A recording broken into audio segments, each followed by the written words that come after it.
Rond-point de la gare. Il est un peu plus de 15 heures. C'est l'heure que le centre-ville commence généralement à se vider. Dans le flot incessant des klaxons, des moteurs et des passés pressés, une silhouette se dresse et rompt brutalement avec le mouvement ambiant. Un jeune homme, la trentaine révolue, est immobile, figé dans une posture presque énigmatique. On dirait une statue vivante. Le temps semble suspendu pour lui, puisque pendant plus d'une heure, Jersey l'artiste, alias Ekeko, ne fait aucun geste ni ne parle, à telle enseigne que les spectateurs se permettent de le comparer à la statue dressée à la place de la gare. Son silence très intrigant pousse les passants à ralentir, à s'arrêter pour mieux comprendre ce qui se passe réellement. Très curieux, certains vont jusqu'à le toucher et profitent pour glisser quelques pièces ou billets de banque dans sa corbeille en guise d'encouragement. D'autres par contre sortent leur téléphone pour filmer et immortaliser ce qu'ils qualifient de fait inédit. Les automobilistes, eux, lèvent le pied au risque de provoquer un embouteillage improvisé. Mais il bouge pas, il respire pas, donc je sais pas, il est vivant. Vraiment français mon boulot, mais mon toit mystique. C'est vraiment magnifique, extraordinaire à voir. Le gars, il ne respire même pas, je sais pas comment est-ce qu'il fait. Vraiment, c'est trop beau à voir, c'est extraordinaire. Jersey l'artiste n'est pas le seul à retenir l'attention de tout ce qui passe par ce rond-point.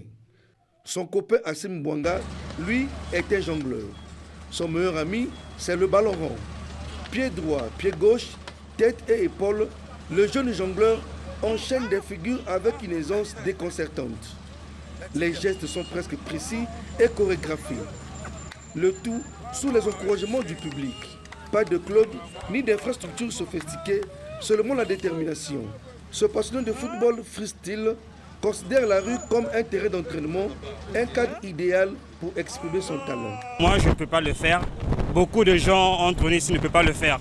Mais voir ces jeunes faire des choses avec le ballon, être des statues, ce sont des choses que j'ai jamais vues de mes yeux.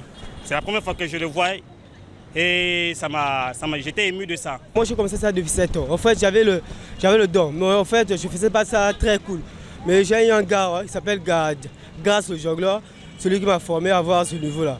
Un spectacle qui rappelle l'ambiance du stade, mais sans gradin ni projecteur, juste le talent brut et le bitume. Nos dirigeants, nos chefs, plus soutenir nos frères pour qu'eux, ils aillent de l'avant. Je demande à l'État de soutenir ce genre de personnes, de les encourager. C'est vraiment beau. Au-delà du spectacle, ces deux artistes font passer un message d'espoir. Comme quoi, le Congo, notre pays, regorge de talents qui méritent simplement d'être mis sous les projecteurs. De toute évidence, le talent peut surgir partout, même au coin d'une rue.